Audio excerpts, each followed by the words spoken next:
So with that, we are going to begin again, and Carol, if you'd like to come to the stage while we're doing this. Carol and I are actually friends from a number of locations, and I love her energy, I love her artistry. Her book is Women of Color and Accomplishment, Doing the Right Thing. She actually has a series of these. Carol Jacobsen has been painting since childhood. Her current series, Women of Color and Accomplishment, has over 100 portraits of overlooked Black women that she has painted since the murder of George Floyd in 2020. From this series, she's written 3 books telling the stories of these amazing women whose achievements have broken the barriers. Hi, thank you everyone for coming, and thank you for all the people who made this a great event. I'm a nonfiction writer, and today I'll be reading 3 minutes from a chapter in my latest book, Women of Color and Accomplishment, Doing the Right Thing. That chapter is about an event that happened in 2020 that changed the trajectory of my life. I'm going to first take a minute to give you my backstory leading up to 2020. In the 70s, after art school in Minneapolis, I moved to San Francisco to continue my art education. To support myself while I pursued my dream, I took a job as a computer programmer. Fast forward 25 years, I was finally able to cut back my tech consulting to half time and get my first studio outside of my house. Can you get a little closer to the microphone? Yeah. 13 years, oh. 13 years ago, I became a full-time artist. I also published 3 books about my art and adventures, including Painting with an Elephant, a children's book about doing collaborative art with elephants in Thailand. In 2020, I started a portrait series titled Women of Color and Accomplishment. Besides painting over 100 portraits, I wrote 3 books about these portraits, the women portrayed, and their stories. From The Woman of Color and Accomplishment, Doing the Right Thing, Chapter 1, The Backstory. This book is the 3rd in a series I started in 2020 called Women of Color and Accomplishment. After seeing the senseless murder of George Floyd and then the brutality of attacks on the peaceful protesters, I was dismayed and angered at the racism that still exists in our country. I wanted to make a contribution by speaking against racism and challenging others to judge people by their character, not by the color of their skin. Using art as a way to get my message across, I started painting portraits of African American women who had been left out of books that focused mainly on white men's achievements. As of January 2024, I painted 114 of these portraits as a way of highlighting people who have largely been excluded from the narrative of our country's history. This 3rd book uses 32 of these paintings and condensed bios to showcase many of these inspiring women, past and present.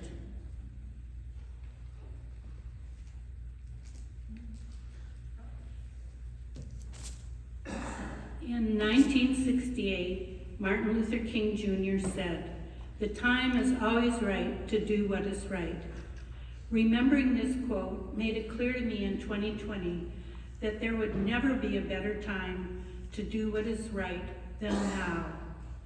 The African American women in this book are just a few of the many who improved the lives of others by doing what they felt was the right thing.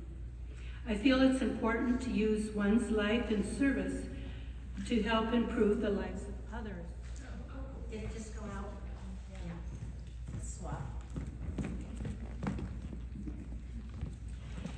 Which is what these women did fearlessly.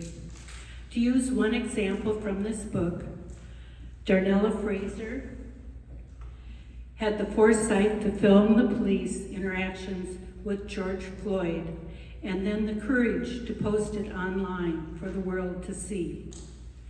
The women portrayed in this book had visions of improving society, which they were able to achieve even though they had to overcome many barriers, including race, gender, poverty, violence, and health. Learning about those achievements can help each of us see that striving to improve your community, be it in ways large or small, can be vital to improve life for everyone.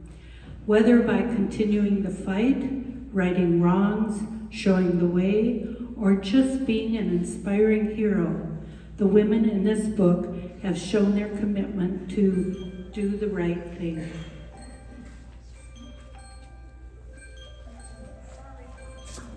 Do we have extra, and that's a good note, if you have a phone or something that makes noise, please turn it off. Need the timer.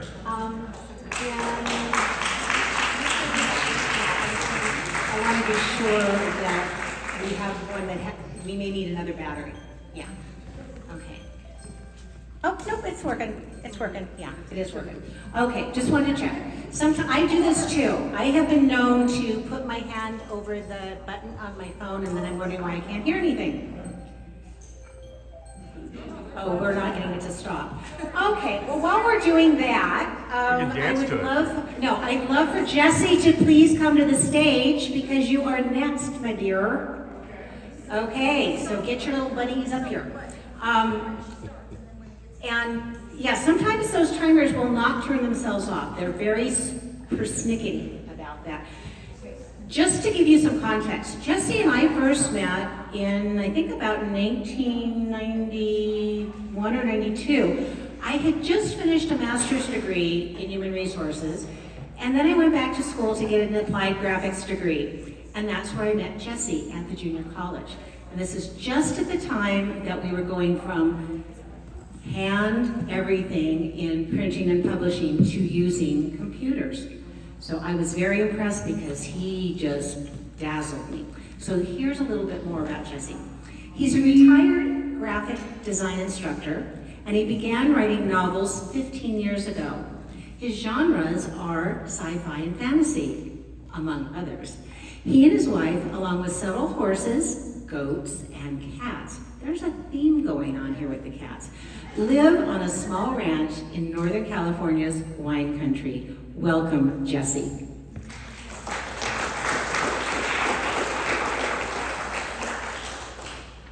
I might want to, I've got a loud voice, but maybe I should have a microphone. Honey, I'm sorry. I didn't turn back around.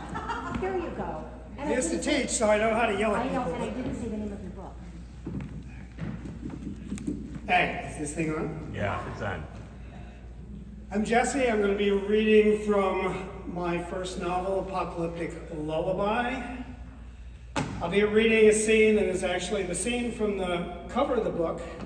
It's where Pumpkin meets her sidekick, Tripod. It's also the moment that the storyteller becomes the storyteller. I gotta change my glasses. That sound that Pumpkin heard, it was puppies. Scared, tiny little puppies. Puppies getting eaten like they was dainties at a fancy party or something. And with it was some growling, awful sound, like hell must make every time it swallows up folk. Well now, our little Pumpkin, she can't stand for that, no sir.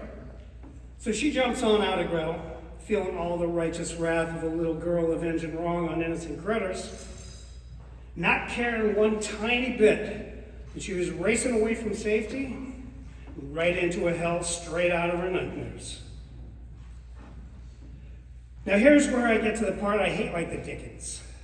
Though it ended with me free of that awful hell, you see, that awful sound, like hell must make, well, sir, that was me. Well, not me no more, just looked like me. Leastways, like I would have looked, half starved and half dead of drugs or something. But damn it all, I was still in there. I saw what it saw. I felt what it felt. I tasted, sorry, you'll see where I'm going here. It was like he was miles away, or he was feeling the world through cotton balls or opium or something. Anyway, them damn space bugs, what got me trapped up in a fake me body, they was munching down on these cute little puppy dogs. And I'm doing my very best not to see them, nor feel them, nor taste them. Anyway, I look up through them cloudy space bug eyes, and I see this here vision, standing right there, like a scared, angry angel in stripper clothes, and punk hairdo. And she'd been draped in holy pendants and such that glowed with sacred fire, each and every one of them. She had this fiery red dot in the center of her forehead, looked like the wrath of God itself shining through. So I see them things way clearer than anything else around, and I realize it's because it's me that sees them, not the damn bug eyes I'm looking through. Well, them space bug eyes, they see her, and them space bug nostrils, they sniff her warm blood or whatever. And I'm trying my damnedest not to feel how damn hungry it makes us. Then they turn to that last little puppy, and they go and bite off a hunk of leg, figuring to go and eat that other warm blood critter later. All the time I'm trying to force them space bug eyes back to that punk angel. And for a moment, she looked too horrified to react. Then in a split second that seemed like forever, she took a puff of some old cigar. She raised that terrible pistol till all them bug eyes seen was the red of that laser sight. And she squeezed that trigger. Well, sir, that bright flash brought on the most peaceful feeling I've ever experienced. Then, 5 seconds later, I was looking over that little girl's shoulder where that space bug me used to be. And a pile of greasy old clothes, a yelping puppy dog with a bloody stump, and a dark cloud of sparkling glitter that faded in less time than it just took to describe it. It's the damnedest thing. And I decided, right there and then, I needed to write all this down. Somehow. Thank you.